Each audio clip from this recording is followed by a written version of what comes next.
नमस्कार दोस्तों, स्वागत है आपका संजय टेक में। तो आपको इस उम्मीद करता है आप स्वस्थ होंगे, मस्त होंगे। बिहार में जमीन का सर्वे चल रहा है और आप देख रहे हैं कि क्या क्या इसमें बदलाव हुआ है। आज आप लोग का पूरा डाउट क्लियर हो जाएगा।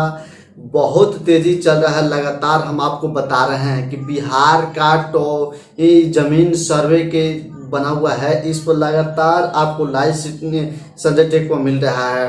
महत्वपूर्ण महत्वपूर्ण जानकारियां देते आ रहे हैं। लेकिन एक सवाल है जो कि पूछा जा रहा है हमसे, कि वो सवाल यह है कि अगर हम बिहार के नहीं हैं, बिहार छोड़िए अगर हम देश में ही नहीं हैं, पिछले कई सालों से हम क्या है कि दूर चले गए हैं, ये पता लगाए हैं कि आखिर हमारे ज़मीन का क्या हुआ।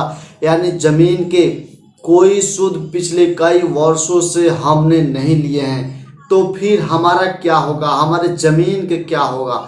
तो इसी प्रश्न का जवाब हम आपको इस वीडियो में देंगे और बताएंगे आपको कि आखिर आपका और आपके ज़मीनों का होगा क्या। फिर से एक बार इस मुद्दे पर सीधी बातचीत करने के लिए हमारे साथ पटना हाई कोर्ट के जाने माने ड्यू प्रकाश जी जुड़ चुके हैं। सबसे पहले वकील साहब, सीधा सवाल पर आएंगे। हम आपसे जानना चाहेंगे कि कई ऐसे लोग हैं जो बिहार में नहीं है, बिहार छोड़िए देश में ही मौजूद नहीं है।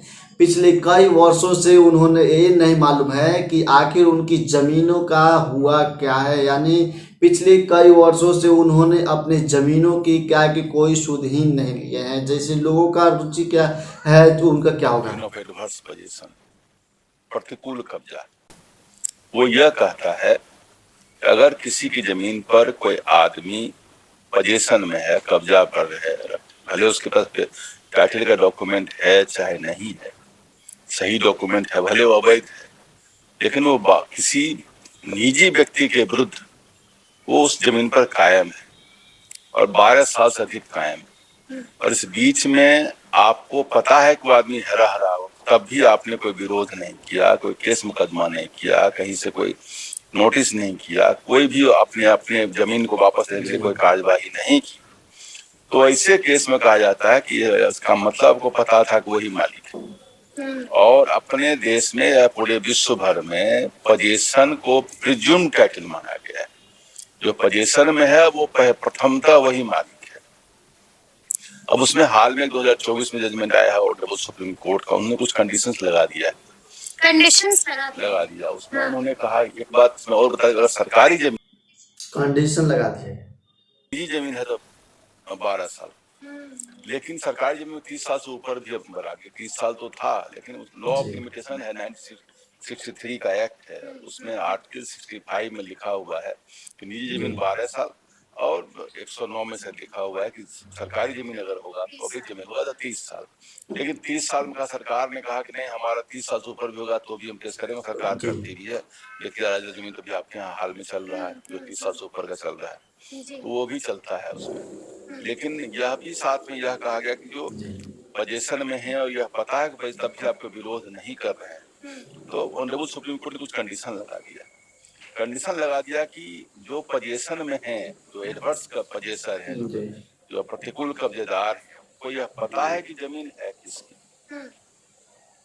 अब मान लीजिए ऐसे वो किसी पर हैं, कब्जा किए हुए हैं, जमीन है राम नारायण सिंह की जमीन से, और ये समझ रहे हैं राम नारायण सिंह है रामधारी सिंह की जमीन, तो ऐसे हालत में एडवर्स पोजीशन वहाँ डिफीट हो जाएगा। क्योंकि जमीन के मालिक का आपको नाम नहीं पता, आप ऐसे ही कहीं बसे हो तब इनक्रोचर हो जाइएगा। आपको यह पता हो कि जमीन किसका है, ये पता होना चाहिए। अगर नहीं पता होगा तो फिर आपको पोजीशन का थ्योरी वहाँ डिफीट हो जाता है। जी, अच्छा ये नंबर बात दो यह है। भी है कि अगर आप 12 साल से ऊपर से कब्जे में हैं, जी, तो आपको अनइंटरप्टेड, बिना किसी बाधा के इसको एस्टेब्लिश करना पड़ेगा कि हम लगातार हैं।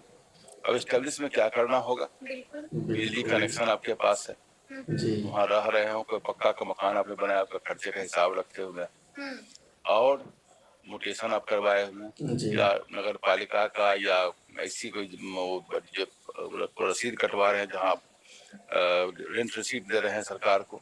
जी, बहुत हद तक जो जमीन जो सुप्रीम कोर्ट में जगह गई थी, उस केस में तो ये था कि रेंट रसीद दे रहे थे, लेकिन दे रहे थे ओरिजिनल मालिक के नाम से, वो नहीं ले रहा था इनके नाम से। जी जी ओरिजिनल मालिक के नाम से जब आप दीजिएगा तो जमीन जी। तो उसी का कब्जा माना जाएगा ना, आपका कब्जा तो नहीं माना जाएगा। हाँ दूसरी बात यह भी है कि आप कब्जे में कब से हैं, इसको एस्टेब्लिश करना आप, जी चूंकि इसमें जो बर्डन ऑफ प्रूफ है वो आपके ऊपर जाता है, आपको एस्टेब्लिश करना पड़ेगा हम इतने दिनों से हैं और बिना किसी बाधा के इस कब्जे में हैं और इनको पता था कि जमीन इनकी है। जी अब आपको बता दें कि इस केस में बदले वाली जमीन जो आपके बिहार सरकार ने मान भी लिया है, ये एस्टेब्लिश इसी केस से हो जा रहा है। जो बदलेन की जमीन है, अब उनके बाबा ने पूर्वज ने कभी दिया और 50 साल 60 साल 100 साल से लोग वहाँ रह रहे हैं, खेती कर रहे हैं, अगल बगल चौहद्दी उनका नाम लिखा रहा है, उसे तो वो तो नोटिशन भी करा लिया है, जी तो इससे लोगों को जमीन उनके कब्जा में माना जाएगा, एडवर्स माना पोजीशन के जाएगा। प्रिंसिपल से ही माना जाएगा। और साथ में यह भी बता दें कि अगर जो आदमी वहाँ पर हैं, कब्जे में हैं और वो आदमी कोई केस कर दिया, मुकदमा कर दिया कि भाई जमीन वहाँ रखी, इविक्शन सूट करना पड़ेगा उनको। लेकिन अब यह भी कहता है कि जो पजेसर है अगर उसको निकालना है तो आपको सूट लीगल रिपोर्ट्स देना पड़ेगा, जो कानूनी प्रक्रिया में जाना पड़ेगा। जी ऐसे ही नहीं कि आप आइएगा और उसको निकाल बाहर कर दिएगा जैसे कोई चोर लफंगा, वैसे नहीं निकाल पाइएगा। आपको due process of law through जाना पड़ेगा, इविक्शन सूट करना पड़ेगा और ये एस्टेब्लिश करना पड़ेगा कि जमीन मेरी है। लेकिन यह बताना कि हम बाहर थे, जब आप जी शुरू में बताए हम विदेश गए थे, हम नौकरी में गए थे, हम आज आए हैं तो हमको पता चला कि जमीन हमारा है, रखे हुए 12 साल बाद यह काम होगा। लेकिन जी हमें नहीं पता था हमारी जमीन को, हमको लगा गाँव जमीन हमारी पड़ी हुई, लेकिन जब हम गए, हम आज गाँव पहुंचे, हमको आज पता लगा कि इतने दिनों से रह रहे हैं। तो जी वहाँ है कि जब से पता लगा तब से समय गिना जाएगा। जी यह नहीं है कि आप पहले से कब्जा में हैं, लेकिन आपको यह पता, वो जब बंदा आया उस हर जमीन का मालिक और उसको पता लगा कि जमीन हमारे कब्जे में नहीं ये रखे हुए, जी तो पता लगने के दिन से भी डेट माना जाता है। अच्छा, फिर उनकी जमीन तो उनकी नहीं ना हो जाएगी। नहीं तो वैसा जमीन की नहीं जाएगी, जमीन नहीं जाएगी, जो उनको पता नहीं था वो बाहर है और उनको नहीं पता था और बदले लेकिन जब पता लगा उसके बाद चुपचाप मत देखिए। जी जब सही पता बात मानिए है पता लग गया आपने कुछ कि आपके जमीन पर पिछले कई सालों से कोई और रह रहा है, जैसे ही जानकारी मिले उस पर क्या है कि है एक्टिव और हो जाए। चुपचाप बैठ गए घर में, उसके बाद भी कुछ नहीं कर रहे हैं, तब एडवर्स पोजीशन का लॉ उसमें लागू हो जाता है। ठीक और ठीक यह स्पेसिफिक बताना पड़ेगा उनको कि उनको स्पेसिफिक रूप से वहां पर हैं, जो मैंने बताया कि जो एविडेंस प्रूफ होता है। एक आदमी सुप्रीम कोर्ट गए थे तो उन्होंने कहा एक पेड़ लगा हुआ जमीन पर, वो पेड़ हमने लगाया था, और पेड़ इतना बड़ा हो गया, तो पेड़ इतने साल का है, तो उस पेड़ से सुप्रीम कोर्ट ने कहा पेड़ आदि को हम नहीं मानने जा रहे। उस पेड़ को नहीं, एविडेंस का मतलब होता है बिजली बिल कंटिन्यूस जो आपके नाम से हो, म्यूटेशन हो, या और भी धारित का जो कब्जा का जो होता है उपाय, पक्का मकान जी बनाए हैं लोग, जो लोग अगर वहाँ जा रहा है दूसरा घर है, इन्हीं का मकान है, यही रह रहे हैं, ओरिजिनल मालिक वहाँ कोई जा ही नहीं रहा है। तो इस हालत में घर वैसे कानून लागू होता है। यहाँ तक कि सरकार की जमीन पर भी बहुत जगह लोग जहाँ तहाँ जो बसे हुए हैं, तो उस हालत में भी सरकार को उसी हालत में जाना पड़ेगा। और जो आदमी कब्जे में है, एडवर्स पोजीशन में है, वहाँ रह रहा है, तो प्रथमतः कानूनन वही मालिक जी है। जो यह कहने आए हैं कि नहीं हम मालिक हैं, कि हमारा जब एविडेंस रखे हुए है, उनको जाके प्रूव करना पड़ेगा कोर्ट में। यानी कि कब्जा करने वालों को कुछ दिन उसके आगे कुछ नहीं करना पड़ेगा, लेकिन वकील साहब हम आपसे ये भी जानना चाहते हैं कि ऐसा कई बार होता है कि हमें पता है कि हमारे ज़मीन पर कोई रह रहा है, किसका कब्जा है, हम लौटे हैं लेकिन पूरा का पूरा दस्तावेज लेके लौटे हैं, तब क्या होगा? तभी जमीन से बता रहे हाथ हैं आपको कौन छूट ले कब्जा में हर 12 साल के बाद आए हैं, तब तो एडवर्स पोजीशन लागू हो जाएगा। लागू हो जाएगा, तब क्या जमीन हासिल हो जाएगी? सूट करिए, सूट में फिर सिविल कोर्ट डिसाइड करेगी, लेकिन आपको पता है कोई आदमी रह रहा है तब भी 12 साल से चुपचाप जी बैठे हो, कोई सूद नहीं लिया, तो कोई सुध नहीं, फिर दिक्कत आपको हो जाएगी। फिर दिक्कत हो जाएगी। जमीन हाथ से जा भी सकती है, तो सवाल ये उठता है कि जमीन हम बचाएंगे कैसे, क्या रास्ता होगा? अभी जो सर्वे शुरू हो जमीन रहा है बचाएंगे उसका डिक्लेरेशन जाके दें, अपने नाम पर कागज बनवाएं, रसीद समय पर दें। अब तो सरकार ने ऑनलाइन सारा सिस्टम कर दिया।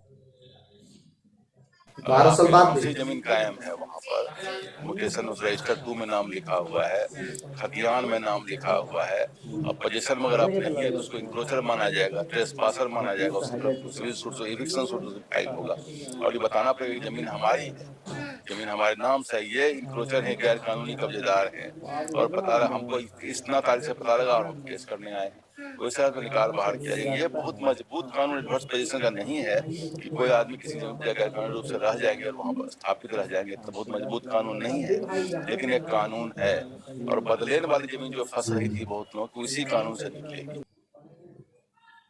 बहुत लोग ये भी जानना चाह रहे हैं कि क्या जमीन सर्वे में मौखिक बदलाव को किया जा इससे सही रहेगा, इसलिए पहले तो रजिस्ट्री एक्ट ही बहुत बाद में आई।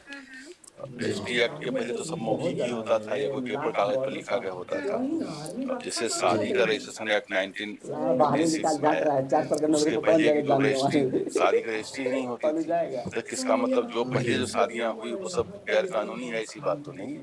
या जिनकी शादी अभी भी रजिस्टर्ड नहीं हो रही है वो शादी गैर कानूनी है। लेकिन जमीन में यह कहा गया है कि जमीन रजिस्टर्ड जब एक्ट आ गया तो रजिस्ट्री कराना पड़ेगा आपको, और जो रजिस्ट्री, लेकिन पहले तो मौखिक में ही अगर किसी को लेन देन अगर हो गया हो तो ओरल ट्रांसफर कहा भी है, ट्रांसफर ऑफ प्रॉपर्टी में स्पेसिफिक प्रोविजन है ओरल ट्रांसफर, मौखिक भी परिवर्तन होता है कानून का।